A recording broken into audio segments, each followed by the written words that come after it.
Hechos 16.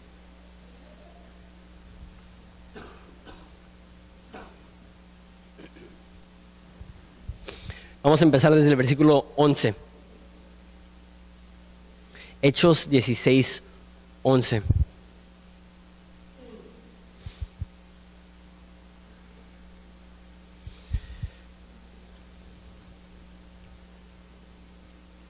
¿Ya están ahí? Muy bien. Entonces vamos a orar. Jesús, te damos tantas gracias por poder venir a este lugar, estudiar este pasaje y ser retados y ser transformados por tu Espíritu Santo. Padre, te pido en esta mañana por aquellos que vienen por primera vez o a lo mejor que han venido ya varias veces y o piensan que te conocen o saben que no te conocen o son ateos o practican otra religión.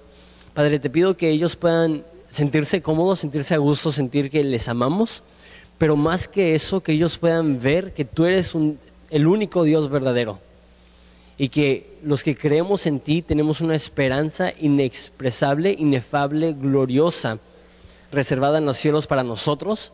Y Padre, que porque tenemos esa esperanza podemos tener gozo aún cuando nuestra fe es probada, podemos tener gozo aún dentro de las dificultades y las pruebas. Padre, te doy gracias por el honor que me das de compartir tu palabra. Te pido que lo haga de todo corazón para ti. Padre, sabemos que si tú no llegas y tú no hablas, entonces haber venido sería en vano. Entonces, Padre, te pido que hables de tal forma que salgamos todos transformados. Es en el nombre de tu Hijo precioso que pedimos esto. Amén. Muy bien, como dije, hay algo que hace que el cristianismo sea diferente que cualquier religión, cualquier filosofía, cualquier estilo de vida, cualquier ideología. Y esto es la forma que sufren los cristianos. Es totalmente distinta a la forma que sufre alguien que no es cristiano. Y yo diría, el cristianismo es lo único que presenta una esperanza que no se mueve, no se cambia, no se marchita, no se aleja. Y lo que sucede, dice C.S. Lewis, el autor de las Crónicas de Narnia, que muchas personas no saben, de hecho era un autor cristiano. C.S. Lewis dijo que nuestra felicidad no debe depender de algo que se puede perder. Y yo creo que todo ser humano en algún momento en otro siente felicidad, siente gozo, siempre siente alegría, pero lo que sucede es que ese gozo está ligado a algo. Entonces, yo estoy feliz porque me casé, o yo estoy feliz porque tuve un hijo, o yo estoy feliz porque conseguí el trabajo que estaba buscando, yo estoy feliz porque busqué una novia y la encontré, yo estoy feliz por cualquier motivo, pero el problema es cuando lo que amas se te quita, cómo reaccionas. Y eso demuestra realmente dónde estaba tu gozo. Ahora, el cristianismo está fundado en alguien que jamás se va. La Biblia dice, no te dejaré ni te desampararé. Eso significa que si nuestro gozo está en Cristo, jamás nos va a faltar el gozo. Que aún en las dificultades, aún en las tristezas, aún en la oposición, el cristiano verdadero siempre haya la forma de estar gozoso en Cristo, de tener alegría en Cristo. Y ahora voy a desarrollar esto, pero estamos a punto de ver a un hombre que va a ser golpeado, encarcelado y aún así va a estar gozoso. No sé tú, y no sé si te han golpeado por ser cristiano y no sé si te han encarcelado por ser cristiano, lo más probable es que no. Pero mi pregunta es, si llegara a suceder, ¿cuál sería tu reacción? Ahora, quiero leer Filipenses 1:3, no vayan ahí. Dice así, esto es Pablo escribiéndole a la iglesia en Filipos, que es la ciudad que estamos a punto de ver hoy. Y Pablo dice, doy gracias a mi Dios siempre que me acuerdo de vosotros. Entonces, Pablo, siempre que recuerda su tiempo en Filipos, está agradecido. Dice, le doy gracias a Dios siempre que recuerdo mi tiempo en Filipos con ustedes. Entonces vamos a ver cómo estuvo ese tiempo y lo extraordinario que es que él está agradecido con Dios por ese tiempo, porque tú y yo estaríamos enojados con Dios si nos tocara algo parecido. Mira conmigo Hechos 16:11, dice: zarpando pues de Troas. De hecho, estamos ya en el segundo viaje misionero de Pablo, en el cual está viajando mucho por barco, por eso tenemos atrás de mí un barco, zarparon de Troas, vinimos con rumbo directo a Samotracia y el día siguiente a Neápolis. Entonces ahí están viajando de ciudad a ciudad. Ya vimos la semana pasada que intentaron ir a Asia, que es Turquía hoy en día. Dios no les permitió, les cerró la puerta y en vez de ir a Asia deciden ir a Macedonia. Macedonia es al norte de Grecia hoy en día. Entonces, para que se den una idea, están viajando de la zona del norte hacia el norte de Israel y están cruzando el mar y están yendo a Macedonia, versículo 2. Y de ahí a Filipos, que es la primera ciudad de la provincia de Macedonia, una colonia, o sea, es una ciudad pequeña, y estuvimos en aquella ciudad algunos días. Entonces reciben una visión de un hombre macedonio diciendo: vengan y ayúdenos. Ellos van a Filipos, que es Macedonia, con el fin de encontrar este hombre macedonio que está pidiendo ayuda. Versículo 13: un día de reposo salimos fuera de la puerta junto al río donde solía hacerse la oración, y sentándonos hablamos a las mujeres que se habían reunido. Si estás estudiando el libro de Hechos con nosotros, tú sabes que Pablo, cuando viaja de ciudad a ciudad, va a la sinagoga a predicar. Como funcionaba es que en cada ciudad donde había mínimo 10 hombres judíos, tenían una sinagoga, que era un lugar donde se leía el Antiguo Testamento, donde se daba una predicación, donde se cantaban himnos. Y Pablo era un hombre que antes de ser cristiano era un fariseo y era un rabino. Entonces él hubiera sido muy respetado y al llegar a una sinagoga le hubieran pedido que diera la palabra, que dirigiera la predicación. Y él ahora, como cristiano, no como un judío, daba el evangelio de Jesucristo, y eso causaba muchos problemas. Ahora, algo interesante: esa es la primera ciudad donde llegan que no hay sinagoga. No hay ni siquiera 10 hombres judíos. No hay ni siquiera 10 hombres que aman a Dios, que sirven a Dios, que conocen al Dios de la Biblia y que a lo mejor no conocen a Jesús, pero que para eso va Pablo, para enseñarles quién es Jesús, para enseñarles que Jesús es el Mesías. No hay ni siquiera hombres. ¿Qué es lo que hay? Nos dice ahí que hay mujeres que están junto al río orando. Entonces hubiera llegado Pablo y hubiera dicho: ok, ¿dónde está la sinagoga? Y les hubieran dicho: no hay sinagoga, hay un grupo de mujeres que se reúnen para orar. Me imagino que eso hubiera sido muy confuso para el pobre Pablo. Pablo ya tiene 2 ciudades donde el Espíritu Santo no le permite predicar. Él llega para predicar y Dios le dice: no, aquí no vas a predicar. Recibe una visión de un hombre macedonio, dice: ven y ayúdanos. Y llega a Macedonia y no hay ningún hombre buscándolos. Es más, lo único que se encuentra son unas cuantas mujeres orando junto al río. No sé tú, yo me hubiera deprimido un poco. Yo hubiera dicho: a lo mejor no escuché bien la voz de Dios, a lo mejor no vi bien la visión, a lo mejor no escuché bien lo que dijo el hombre. Igual y no era macedonio, igual y llegué al lugar equivocado. Sin embargo, llega y le predica a esas mujeres. Versículo 14 dice: entonces una mujer llamada Lidia, vendedora de púrpura de la ciudad de Tiatira, que adoraba a Dios, estaba oyendo. Y el Señor abrió el corazón de ella para que estuviese atenta a lo que Pablo decía. Y cuando fue bautizada y su familia nos rogó diciendo: si habéis juzgado que yo sea fiel al Señor, entrad a mi casa y posad. Y nos obligó a quedarnos. Entonces empieza a predicar y hay unas cuantas mujeres, y hay una mujer ahí que se llama Lidia. Esa mujer es interesante porque dice que vende púrpura. Y tú dices: ¿qué es eso? El púrpura es el color morado, obviamente, y ese color era muy, muy, muy difícil de conseguir en ese entonces y era considerado muy de lujo. Entonces, vender púrpura sería vender un artículo de lujo, como hoy en día a lo mejor sería como vender casas de lujo o vender carros de lujo. Si estás vendiendo púrpura es porque tienes renombre, eres una persona de dinero. Entonces, Dios llega a esa mujer de dinero y ella se convierte.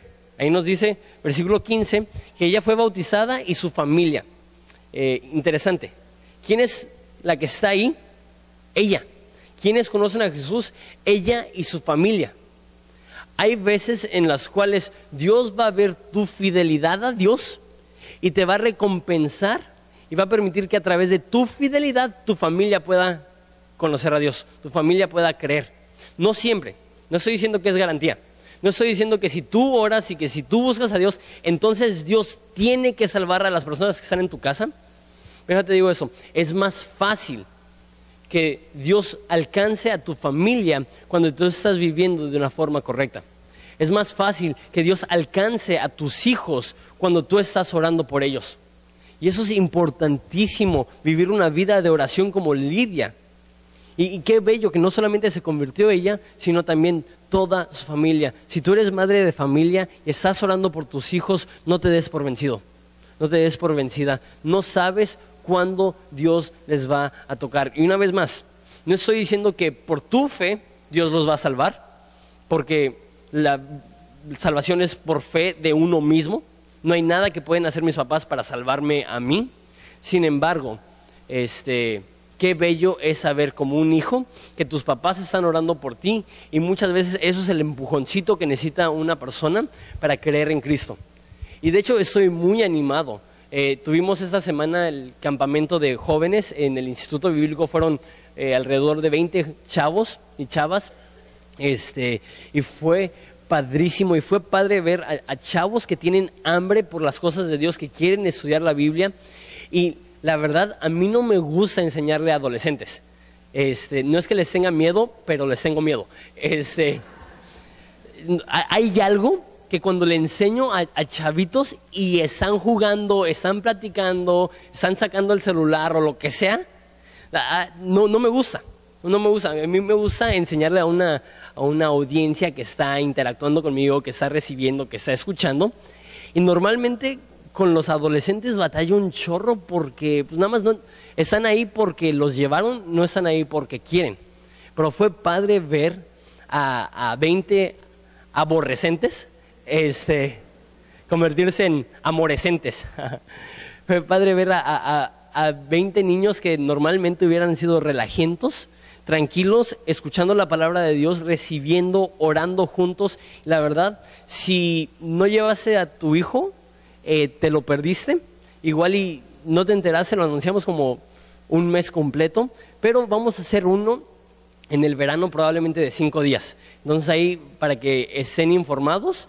Y el plan es, todavía no hablo con Quique Torres, pero a lo mejor invitamos a Quique Torres a que venga, esté ahí con nosotros. Entonces, para que vayan ahorrando, para que vayan orando para el verano.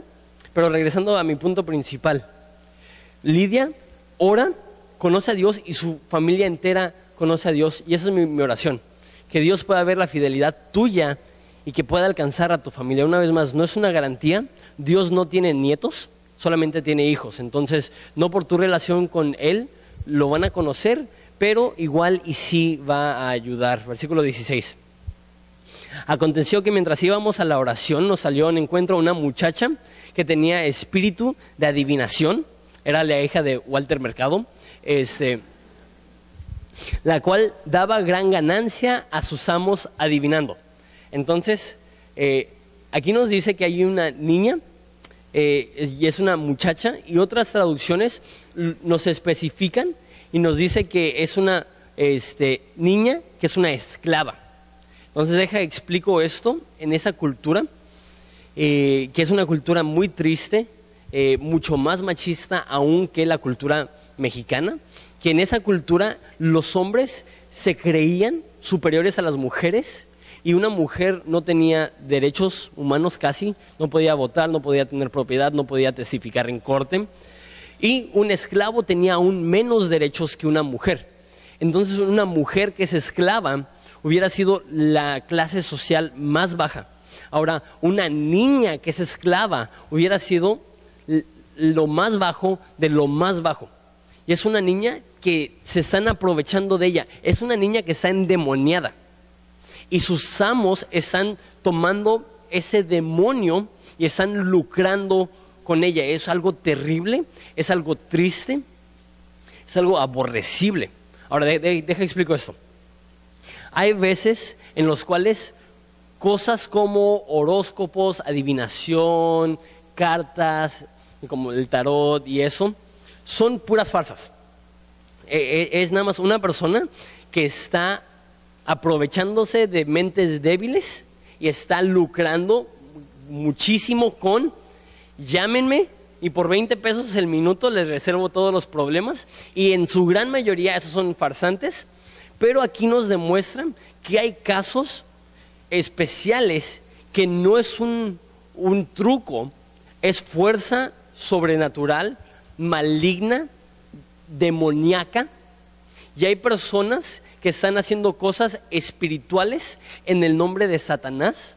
Entonces tienen que tener muchísimo cuidado con cosas que son espirituales, pero no son cristianas, con cosas que te conectan con lo divino, pero no es a través de Jesucristo, porque puede ser que sea algo demoníaco, algo diabólico, como vemos en este caso. Entonces le daba gran ganancia a sus amos, adivinando, versículo 17, estas siguiendo a Pablo y a nosotros. Interesante, ya no dice siguiéndolos a ellos. Ahora el autor de Hechos, que es Lucas, se está incluyendo en la historia. Al parecer ya está creciendo el grupo misionero de Pablo. Anteriormente era Pablo y Silas. Después, a principios del capítulo 16, recogen a Timoteo, y al parecer ahorita también ya tienen a Lucas, que está viajando con ellos. Esta mujer, esta niña más bien, está siguiendo a Pablo y a nosotros, y daba voces diciendo: estos hombres son siervos del Dios Altísimo, quienes os anuncian el camino de salvación. Qué raro, ¿no? Creeríamos que si tiene un espíritu diabólico, un espíritu inmundo, que estaría maldiciendo a Pablo, que estaría atacando a Pablo, pero dice la verdad. Dice, ellos son siervos de Dios. ¿Son siervos de Dios? Sí. ¿Están anunciando la salvación, el camino de salvación? Sí. Es muy raro, muy raro lo que está sucediendo. Mira la reacción de Pablo. Y eso lo hacía por muchos días. Entonces Pablo tuvo bastante paciencia, y se volvió y dijo al espíritu: te mando en el nombre de Jesucristo que salgas de ella. Y salió en aquella misma hora. No sabemos por qué se molestó Pablo, no sabemos por qué está desagradado o por qué fue de desagrado para Pablo. Puede ser que se quería asociar a lo que estaba haciendo Pablo. Entonces está diciendo, ellos son hijos de Dios, ellos tienen el mensaje de salvación, y yo les estoy haciendo publicidad gratis para que cuando vengas a que te lea las cartas, o que te lea la mano, o que te diga tu futuro, tú pienses que yo también soy parte del equipo de ellos.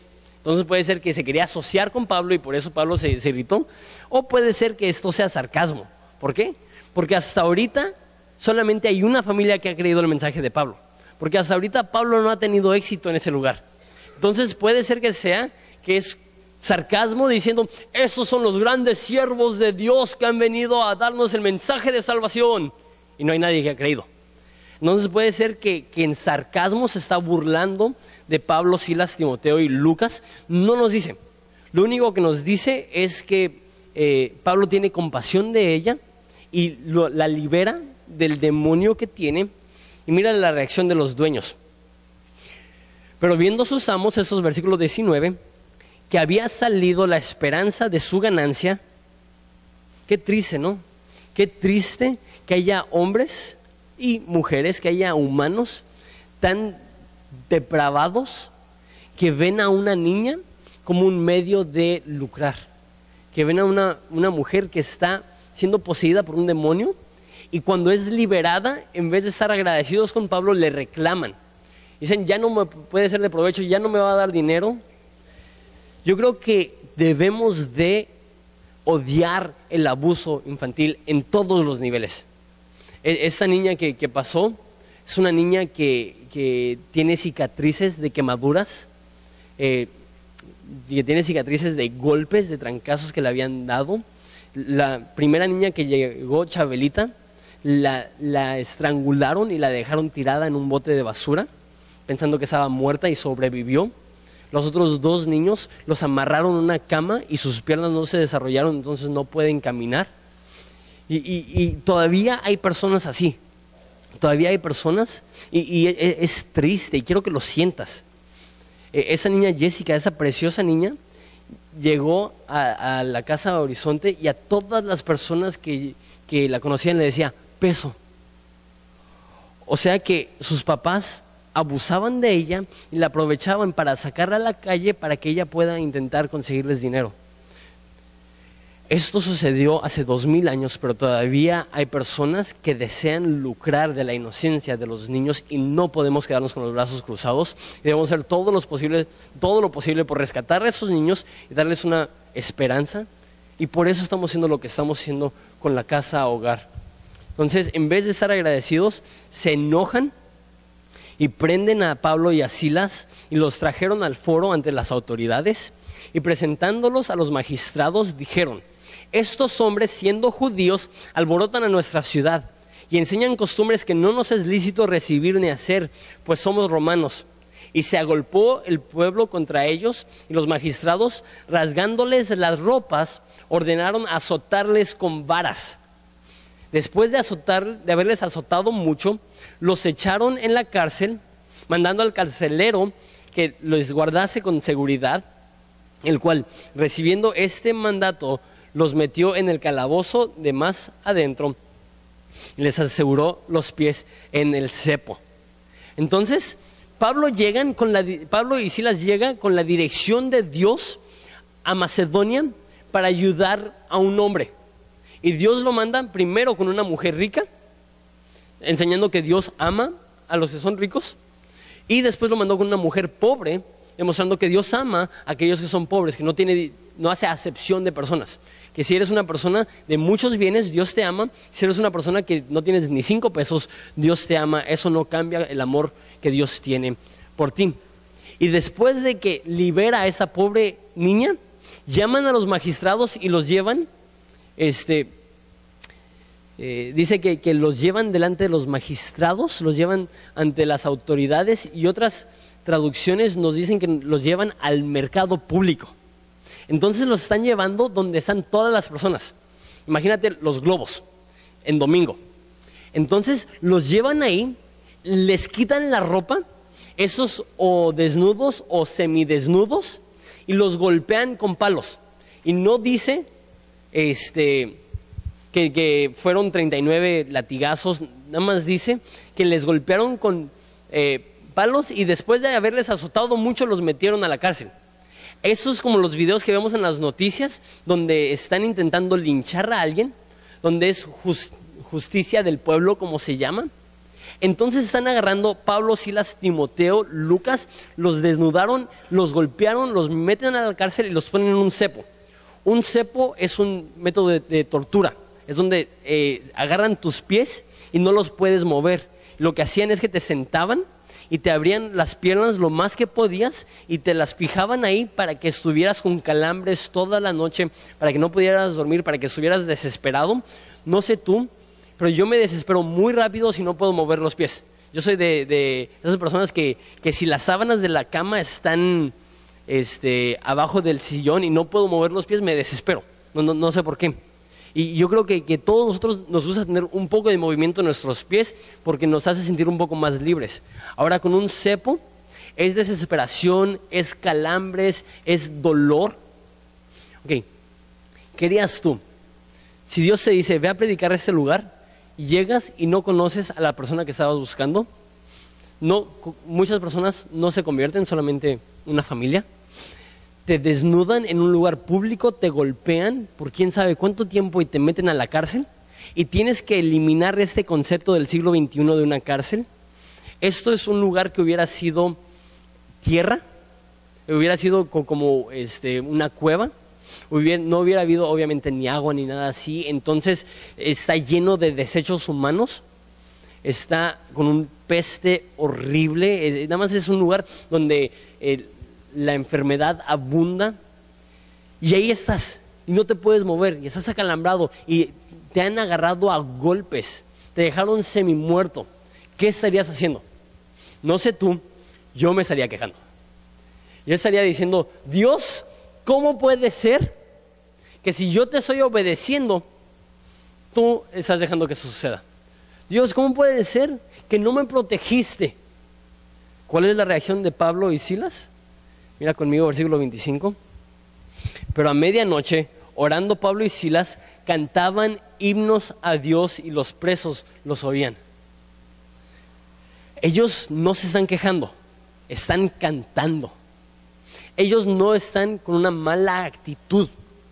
Ellos están felices. Y acuérdate, Pablo a futuro va a escribir y va a decir, le doy gracias a Dios con cada memoria y cada recuerdo de ustedes. Pablo no tenía malos recuerdos en Filipos. Al contrario, él recuerda estar en la cárcel siendo torturado.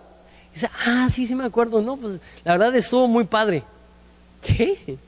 ¿Cómo que estuvo muy padre? Eso es lo que te digo. Eso es lo que hace que el cristianismo sea diferente que cualquier otra religión. Cualquier otra religión, cualquier otra filosofía es, tú puedes tener gozo si alcanzas ciertas cosas. Si alcanzas cierta cantidad económica, si alcanzas cierto nivel de salud, si alcanzas cierto nivel relacional con tu esposa, entonces puedes tener gozo.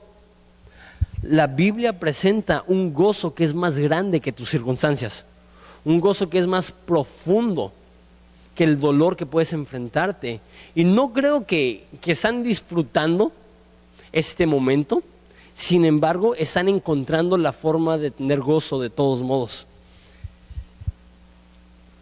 Y nota que están cantando y los presos los oían. Me imagino que esa es la primera vez que esa prisión está escuchando adoración. Estoy seguro que esa es la primera vez que esa prisión está escuchando este tipo de oración. ¿Y qué tipo de impacto va a tener? Lee conmigo, versículo 26. Entonces sobrevino de repente un gran terremoto. No sabemos si cantaban muy feo y de repente... Pero sobrevino un gran terremoto y yo creo que eso es sobrenatural. A lo mejor el terremoto pues es algo natural, pero mínimo el momento en el que sucede, y mira lo que sucede también. De tal manera que los cimientos de la cárcel se sacudían y al instante se abrieron todas las puertas y todas las cadenas se soltaron. Entonces están presos los prisioneros, de repente están adorando a Dios, están cantando himnos y de repente se sacude todo. No solamente hay un terremoto, sino que se abren las puertas de la cárcel y se les caen las cadenas a los prisioneros. ¿A cuáles? A todos. No sabemos qué tan llena estaba esa cárcel, pero sabemos que habían otros prisioneros. Ahora, estás en la cárcel, ¿qué es lo que más quieres? Salir. Ahora, si no eres cristiano y estás en la cárcel por haber asesinado a alguien, por haber robado algo, y se abre la puerta de tu celda y se te caen las cadenas, ¿qué es lo primero que haces? Corres, y eso es lo más lógico. Entonces, si se abren todas las puertas y se sueltan todas las cadenas, me imagino que todos salieron corriendo, ¿no? Pues mira lo que sucede.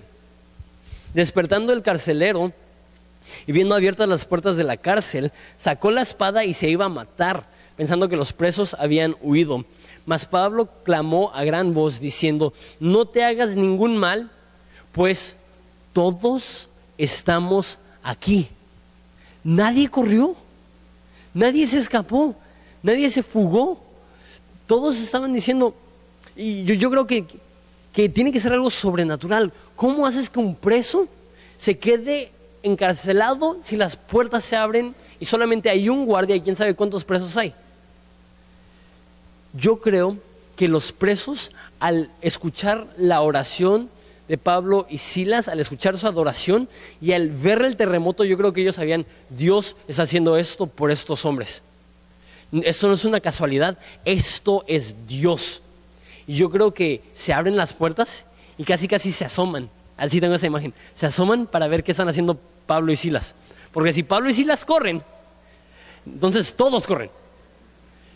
Pero si Pablo y Silas se quedan ahí, entonces nos quedamos y esperamos. Eso es más o menos el motivo mínimo que yo creo que se quedaron ahí esperando.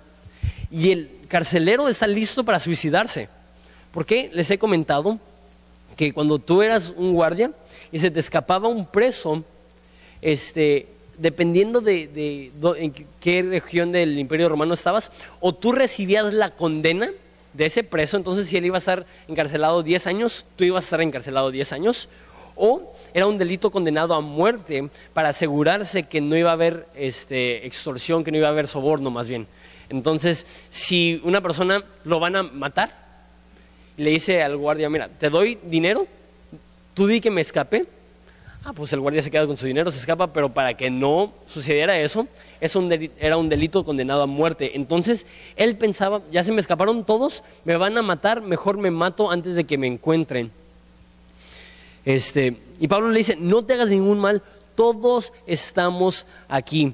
Tener gozo en tribulación hace que tengas una influencia increíble. Porque personas ven cuando alguien tiene gozo en tribulación y dice, yo quiero eso. Hay algo increíblemente bello en poder enfrentarte a las dificultades de la vida con la frente en alto, diciendo, yo sé que Dios es bueno, no entiendo por qué está sucediendo esto, pero yo sé que a fin de cuentas Él tiene control. Eso es lo que sucede, les da una influencia increíble en la cárcel. Versículo 29. Él entonces, pidiendo luz, se precipitó adentro y temblando se postró a los pies de Pablo y de Silas. Y sacándolos, les dijo, señores, ¿qué debo hacer para ser salvo? Ellos le dijeron, cree en el Señor Jesús y serás salvo tú y tu casa. Ahorita explico esto. Y le hablaron la palabra del Señor a él y a todos los que estaban en su casa, y él, tomándolos aquella misma hora de la noche, les lavó las heridas. Qué bello. La persona que estaba vigilándolos, y muy posiblemente una de las personas que los había golpeado, ahora están lavando las mismas heridas que él había causado.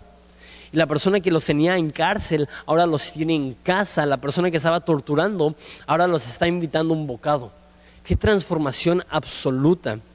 Y enseguida se bautizó él con todos los suyos. Entonces, igual que Lidia, este carcelero conoce a Jesús, y no solamente él, sino todos los miembros de su casa. Cuando dice todos los suyos, a lo mejor esto incluye hasta sus siervos.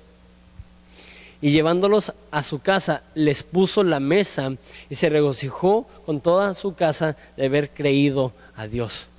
Él llega y le dice, ¿qué debo hacer para ser salvo? Eso nos demuestra que Pablo y Silas ya habían estado predicando el mensaje de salvación. Y cuando él ve que ahí siguen, él reconoce, ellos tienen un mensaje que yo necesito escuchar.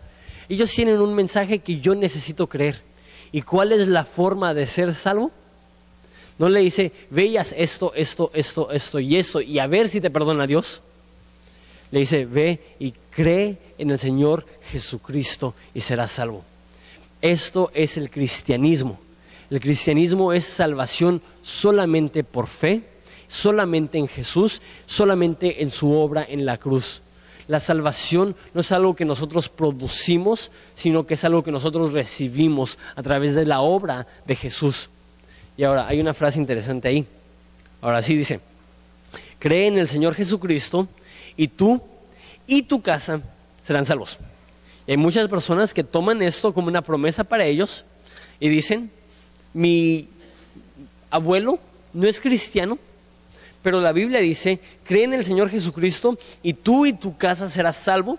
Entonces yo estoy creyendo que mi abuelo va a ser salvo. Ahora,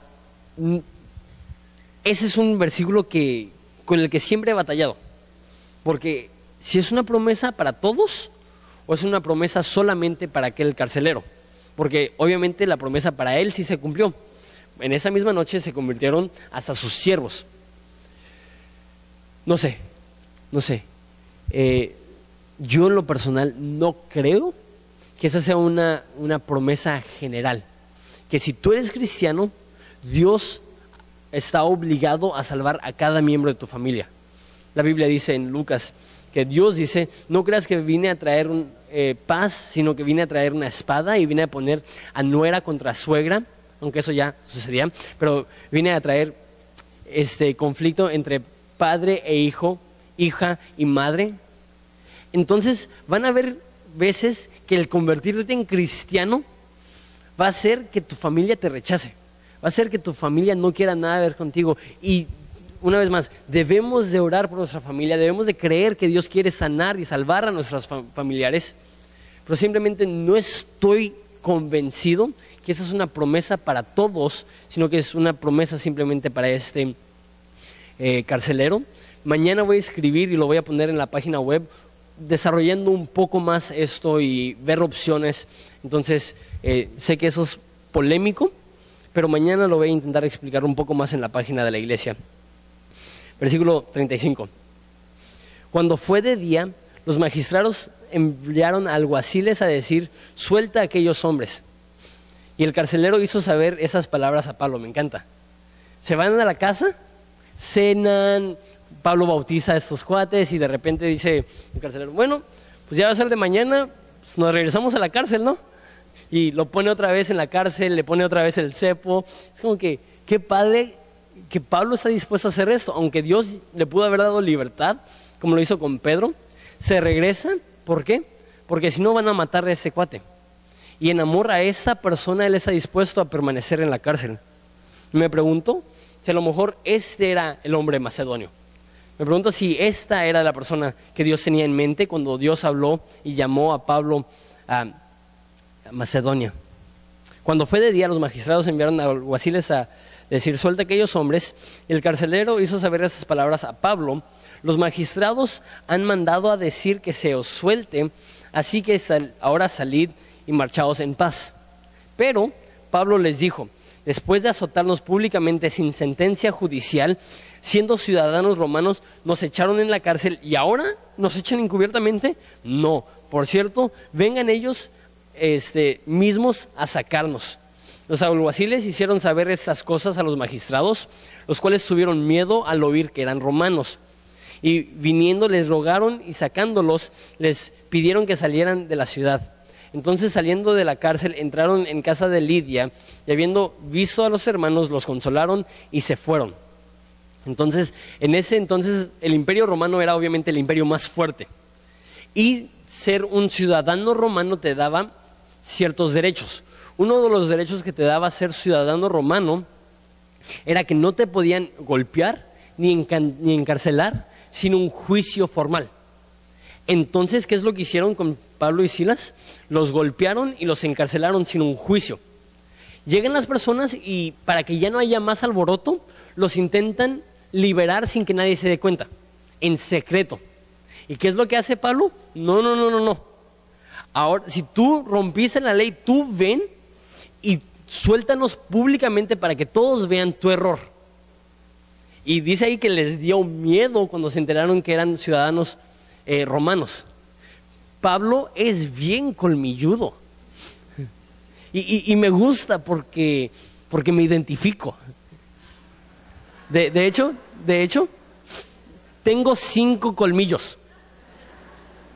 No, ni les estoy mintiendo. Nací y me faltaron dientes y uno de mis colmillos de leche nunca se me cayó y me tuvieron que poner una corona. Entonces literalmente tengo 5 colmillos. Entonces Dios así lo quiso. Dios me predestinó desde antes de la fundación del mundo a ser colmilludo. La pregunta es: ¿debe un cristiano o puede un cristiano buscar apoyo del gobierno para hacer justicia si alguien ha cometido un delito contra ti? Entonces, cometieron un delito contra él y la mentalidad es: un cristiano no debe de demandar o un cristiano no debe de ir y quejarse ante la ley. Pues Pablo dijo: cometieron un delito, tenemos que llegar a un fin legal. Déjame un ejemplo. Hace unos meses llegó una chava que estaba trabajando en un lugar, se la despidieron sin justificación y no la querían liquidar. Y ella llegó llorando y me dijo: estoy muy triste porque no me quieren liquidar y soy cristiana y no puedo demandar. Y yo le dije: si ellos te deben el dinero legalmente, no es pecado ni es falta de fe tomar los pasos legales necesarios para que te paguen lo que te deben. Ahora no estoy diciendo que debes demandar por cualquier razón o cualquier motivo, o que debes, pero puedes. No es que tienes que, sino si tú dices: esa es la única forma que yo voy a poder conseguir lo que a mí me corresponde, no hay nada malo. Eso también significa que debemos de hacer las cosas legales. Si va a haber un contrato entre dos cristianos, no digan, es que es cristiano. No necesitamos hacer ningún escrito, no necesitamos ir a una notaría, no necesitamos hacer las cosas legalmente. No, háganlas bien, háganlas legalmente. Está bien ser un poco, en vez de colmilludo, vamos a ir más trucha, más informado, más, no sé, colmilludo.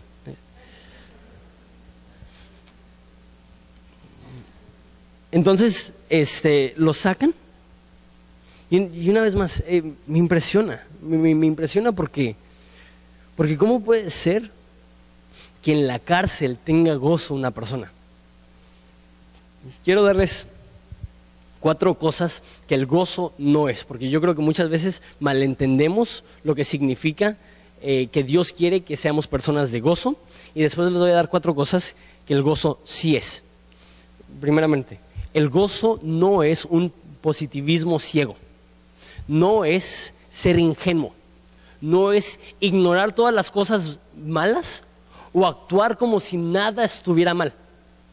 Entonces, por ejemplo, hay ciertas sectas que dicen que un cristiano jamás debe estar triste, jamás debe estar triste. Entonces vas a sus funerales y no hay nadie que está derramando ni una lágrima, y es como si nada hubiera sucedido.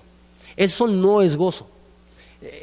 El gozo no es positivismo ciego que tú dices, no, es como si nada hubiera sucedido. Si algo ha sucedido, está bien que lo sientas. El gozo no es ignorar todo y vivir como si nada hubiera pasado. El gozo tampoco es una emoción temporal. Eso es más como felicidad. Felicidad viene y va. Felicidad, te sacas un 10, estás feliz. Te sacas un 5, no estás feliz. Es una emoción fluctuante, es algo que cambia. El gozo no es así. El gozo es algo constante en la vida de un cristiano. Por eso la Biblia dice, regocijaos siempre. Número 3, el gozo no es algo que no puedes controlar. La Biblia dice en Juan 14, Jesús hablando con sus discípulos, cuando Él está a punto de morir, le dice, no se turbe vuestro corazón. Eso significa que el estado emocional de nuestro corazón es algo que se puede controlar. No eres una víctima de tus circunstancias, tú escoges la actitud que tomas en cualquier circunstancia. Por eso la Biblia dice, regocijaos, es un mandato. Lo podemos hacer aunque nuestras circunstancias no sean favorables. Y número 4, gozo no significa la ausencia de tristeza. Yo creo que el mejor ejemplo de esto es Jesús. La Biblia dice que Él era un varón de dolores, experimentado en todo tipo de tristeza. La Biblia dice que Él llegó a la tumba de uno de sus mejores amigos y dice, y Jesús lloró. Entonces, ¿era Jesús un hombre gozoso? La Biblia dice que Jesús dice, mi gozo les dejo, mi gozo les doy, para que su gozo sea completo. Eso significa que si tenemos el gozo de Cristo, nuestro gozo va a ser completo, total, no se puede aumentar, no hay un gozo superior al gozo que da Cristo. Entonces, ¿cómo puede ser que el varón de dolores diga, mi gozo les doy? Puedes tener al mismo tiempo tristeza y gozo. ¿Cómo? Pues el gozo es 4 cosas. Gozo es el descanso alegre que encontramos en Cristo. Es decir, no sé qué es lo que va a suceder, no sé por qué está sucediendo de esta forma, no sé por qué Dios permitió que esto sucediera, pero yo quiero descansar en Él, entendiendo que Él tiene control perfecto, total. Estaba leyendo un libro por Martín Lutero, y él dice, hablando de Romanos 8:28, que dice que todas las cosas ayudan a bien a los que aman a Dios. Él dice que cada circunstancia es esclavo del cristiano, que todo lo que sucede Dios lo ha puesto bajo de nosotros con el fin de que ayude a nuestro bien. Entonces no siempre va a ser algo que vamos a pedir o que vamos a querer, pero siempre va a ser algo que Dios va a usar para nuestro bien. Déjalo digo de esa forma. Todo lo que tienes ahorita, ya sea favorable o algo que no hubieras pedido, son cosas que hubieras pedido si tuvieras la mentalidad de Dios. Si supieras todo y si supieras el fin de todo, Dios te ama tanto que Él solamente te va a dar lo mejor. A lo mejor tú dices, eso no se siente como lo mejor. Créeme, a fin de cuentas, la resurrección entre los muertos, cuando estés en la presencia de Jesús perfecto, vas a entender, órale, con razón permitió esto. Y ahorita no lo entendemos. No digo que es una fe ciega, es una confianza incondicional diciendo, yo sé que Dios es fiel, yo sé que Dios es bueno, e interpretas tus circunstancias con el filtro de Dios, no interpretas a Dios con el filtro de las circunstancias. Déjale, explico eso. Cuando interpretas o te fijas a Dios con el filtro de las circunstancias es, esto me falló, entonces Dios no me ama. Esto no salió como quería, entonces Dios es malo. Eso es interpretar a Dios con el filtro de las circunstancias, debe ser al revés. El filtro es Dios. Tú dices, Dios es bueno, entonces esa circunstancia tiene un buen fin. Dios es amor, entonces esa circunstancia Él la dejó porque de alguna forma u otra voy a entender más profundamente su amor a través de esto. Entonces, gozo es el descanso alegre que encontramos en Cristo. Número 2, gozo es un estado de mente que afecta a tu estado físico. El gozo empieza en la mente. El gozo empieza a través del agradecimiento. ¿Sí entiendes? Que no importa cuánto estás sufriendo tú ahorita, hay alguien que anhela estar donde tú estás. A lo mejor te duele la espalda. Hay personas en el mundo que le duele la espalda, la cintura y el cuello. Y si a ellos solamente le doliera la espalda, vivirían con gozo. A lo mejor tú dices, no, es que a mí me dejó la novia. Hay personas que la novia los traiciona y después de 25 años de mentirles, los deja. Y dicen, si solamente me hubiera dejado la novia cuando tenía 6 meses con ella. Y hay alguien cercano a ti que anhela estar en tus circunstancias. Y si ellos tuvieran tus circunstancias, tendrían un gozo increíble. Eso me demuestra que tú puedes escoger tener gozo, estando agradecido por todo lo que tienes. La Biblia dice en Santiago que todo don perfecto y toda dádiva buena viene de Dios, el Padre de las luces. No importa en qué situación estás, siempre hay algo por lo cual puedes estar agradecido y eso va a producir gozo en tu mente que va a producir gozo en tu cuerpo. Número 3. Gozo es escoger mirar a Dios por encima de tus circunstancias. Esto significa que cuando pones la mirada en Cristo, no en tus circunstancias, es cuando puedes estar agradecido. Es quitar tu mirada de todo lo malo y recordar que mínimo Dios te ama, recordar la cruz, recordar que Él no te va a dejar y no te va a desamparar, recordar que Él triunfó sobre tu pecado, que Él borró todos tus males, que Él te ve como santo, puro, perfecto, sin mancha en su presencia. Y número 4, gozo es saber que todo va a abundar para la gloria de Dios. Dice en Romanos 11 que todo es de Él, por Él y para Él. A Él sea la gloria por los siglos. Cuando te das cuenta que tú no eres el héroe de tu propia historia y que Jesús es el héroe de la historia de la Biblia, de repente ya no sientes la presión de ser perfecto, ya no sientes la presión de siempre ser excepcional y puedes descansar sabiendo, yo no necesito ser glorioso porque Cristo es glorioso. Yo no necesito ser perfecto porque Dios es perfecto. Yo no necesito ser el centro de mi existir porque Dios es el centro de mi existir. Y cuando yo me uno al orden de la creación, de que todo es de Él, por Él y para Él, entonces empiezo a tener gozo verdadero. Una vez más, esto es algo que es solamente accesible para una persona que es cristiana. Y no estoy criticándote si vienes de otra religión, no te estoy criticando si no eres cristiano, si eres ateo. Pero déjate digo, tú no has vivido lo que es tener un gozo que es más grande que cualquier circunstancia, y no has vivido lo que es tener paz que sobrepasa todo entendimiento. Y hay personas aquí, y las estoy viendo ahorita, que han sufrido terriblemente y tienen la frente en alto. 2 ejemplos. Gloria Vázquez es una amiga mía, es una conferencista cristiana. A ella en un lapso, corríjanme los que saben, de menos de 2 años, perdió a sus 2 hijas y a su esposo. Un lapso un poco más grande. Y a ella la escuchas hablar de Dios y ves una paz que no entiendes. Pienso en mi esposa, cómo admiro a mi esposa. Muchos de ustedes saben, pero no todos saben, que su mamá se enfermó hace como 4 años de cáncer, le detectaron un tumor en el cerebro. Ella estaba estudiando aquí en Ensenada, en nuestro instituto bíblico, y se regresó a Hermosillo, de donde es, para cuidar a su mami. Cuidó a su mamá por 10 meses y después falleció su mamá. Su mamá tenía 43, 44 años.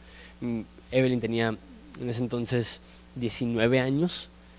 Y a raíz de eso, su papá y su hermano empezaron a batallar con adicciones y no estaban buscando a Dios. Y veo a Evelyn y veo el gozo que ella tiene. Y no estoy diciendo ausencia de dolor.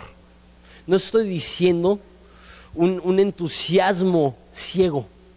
Estoy diciendo que ella sabe que ha pasado por el valle de sombra de muerte y no tiene que temer mal alguno porque Dios está con ella.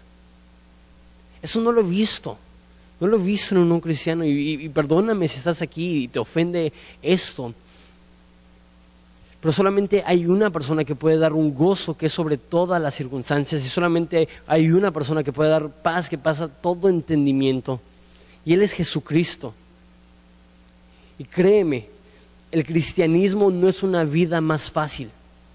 La mayoría de personas tienen una vida mucho más fácil antes de ser cristianos que después de ser cristianos. El cristianismo no es una vida sin dolor. La mayoría de gente que conozco que se convierten en cristianos sufren profundamente.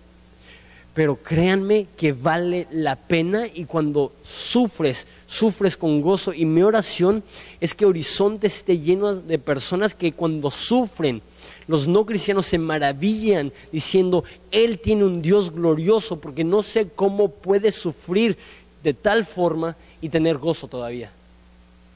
Yo creo que esta es una de las formas más efectivas de hacer evangelismo, que personas puedan ver, que seamos vulnerables nosotros y que digamos: estoy triste porque esto sucedió, esto pasó y me duele, pero aún en este dolor y aún a pesar de estas lágrimas y aún en esa dificultad, tengo a Cristo y eso lo cambia todo.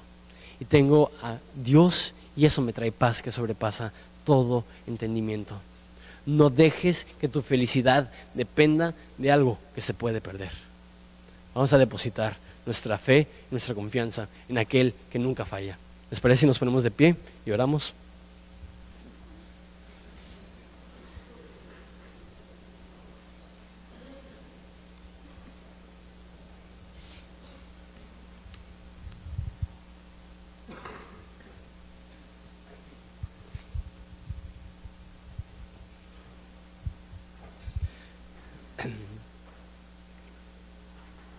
Padre, te pido por las personas que están aquí y están viviendo esto. Están sufriendo, pero de alguna forma u otra tú has puesto gozo en su corazón, que es claramente visto por todos. Te pido por los que están aquí, que se han olvidado de esto y que en su sufrimiento piensan que tú los estás castigando y que tú te has apartado de ellos y que tú no los amas. Padre, te pido que les demuestres que aún en esta dificultad tú tienes un plan perfecto, tú tienes una obra maestra, tú tienes un fin bueno. Padre, te ruego por los que están aquí que no son cristianos. Te pido que puedan dejar de pelear contigo y que puedan ver que tú eres el único Dios verdadero y que la vida eterna es conocerte a ti. Y que ellos, como ese carcelero, puedan llegar al punto donde se postran y dicen, ¿qué puedo hacer para ser salvo? Y que ellos puedan tener la hermosa revelación que la salvación es solamente a través de la fe en tu Hijo precioso. Te doy gracias por esta congregación, te doy gracias por lo que estás haciendo, te pedimos por la casa de niños, te pedimos por cada una de esas almas que ahí vive, te pido que ellos puedan comprobar que tú eres un Dios bueno, que a pesar de que esta vida los ha tratado mal y que nuestro pecado que ha distorsionado tu creación ha producido en ellos esta dificultad, que tú eres un Dios bueno y que tú no los has dejado y que tú no los dejarás sin ayuda. Y gracias porque nos has usado a nosotros para ayudarles. Padre, esa es una de muchas necesidades que estamos supliendo a través de tu fuerza en Ensenada, a través de esta iglesia. Padre, te pido que la gente que viene como consumidor, no como contribuyente, que pueda tener una pasión por lo que tú estás haciendo aquí y que pueda involucrarse. Te damos gracias por lo bueno que eres. Te pido por aquellos que no son cristianos que te puedan dar su vida. En nombre de Cristo Jesús. Amén. Vamos a adorar a Jesús a través de nuestro canto y a través de nuestras ofrendas.